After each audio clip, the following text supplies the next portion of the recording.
Good morning, guys. Dr. Hall again. So, we are in the midst of benchmark testing, and I sent an email out and just kind of wanted to verbally go over that with you all. And so, benchmarks really are very important if done correctly and accurately, and the benchmarks are reliable and valid. And so, I just wanted to share a couple things with you.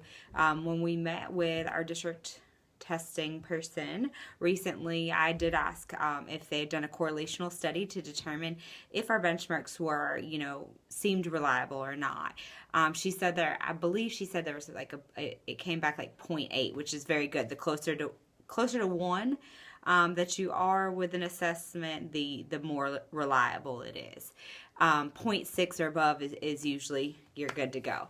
So what does that mean? It means the data that we're getting back should be pretty predictive for us, for our students. And what does that mean for us? It means, let the kids take it cold and find out exactly what it is they're remembering. I know it gets really frustrating, and I've seen this happen a lot. So you have great teachers who teach right up to the test.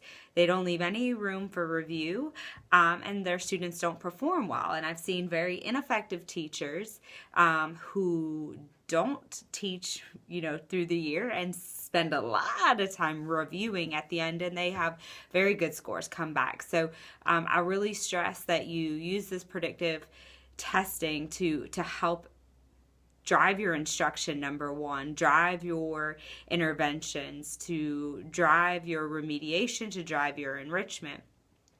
But to also remember that you've got to leave that time to go back and review, because this is a glimpse as to what the kids are remembering. Even the best of teachers, they forget the stuff you taught them in the beginning. Or in the middle. That's usually how it is. They remember the beginning or the end or both, and they forget the stuff in the middle. Anyways, so I want to share with you how it actually works. And what I really encourage you to do with the kids is make sure that they understand testing. That in itself is a huge part of how students will perform on an assessment. They have to be confident going in, and they have to understand it.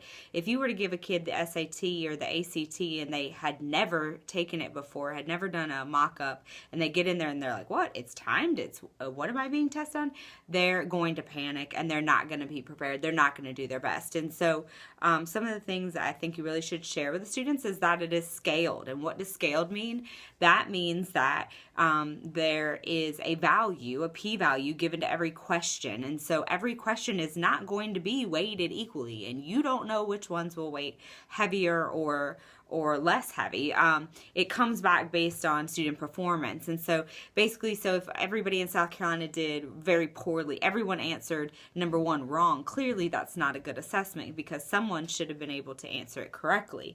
And so make sure that the students understand that it is scaled. And so a great way to do that when the benchmarks come back is to use the AP curve. I sent that scale out, and what that is the square root of the score, the raw score, times 10. And so that kind of weights it to give them a better idea. I always tell the kids on a benchmark, if you're right now cold getting 50% of that right, you're not doing too bad. I know that we don't usually say that, but if they're getting 50% right at this point, they should be okay.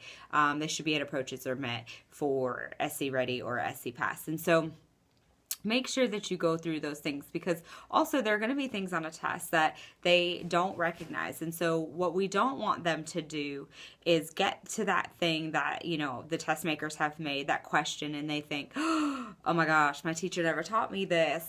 She must not have been teaching me right the whole time. And then they panic and they doubt themselves the whole way through. So a lot of testing is just confidence. So give them the skills to understand testing, which then gives them the skills to have the confidence that they need.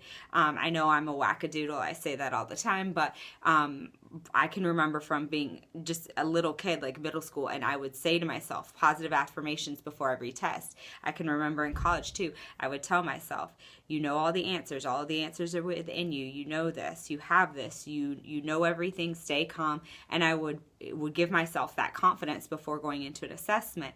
A lot of that came from my parents. So not all of our students have that, and we want to make sure that they have a level playing field. So make sure that you talk through just some of those skills that it takes to take a test.